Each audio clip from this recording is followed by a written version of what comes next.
sa akin, normal na tao lang ako. Sa pangangatawan, pati na sa talent.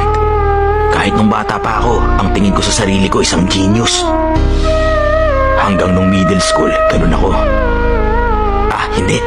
Minsan ganun pa rin ako mag-isip. Pero, malamang hindi natataas sa 180 centimeters ang height ko. May tiwala ako sa athletic skills ko. Pero kung pag-uusapan ang pwesto ko sa team, wala akong may pagmamalaki. Pero kahit ano pa mang isipin ko, hindi yun dapat maging dahilan para sumuko ako. Saka, di kahit isang beses, hindi ko rin naisip na sumuko. Pero kapag dumarating ang bihirang pagkakataon na ang sama ng tingin ko sa sarili ko, naiisip ko na ordinaryo lang naman ako. Ano naman ngayon? Meron ka ba talagang oras para kaawaan mo ang sarili mo? Money, money, money, money.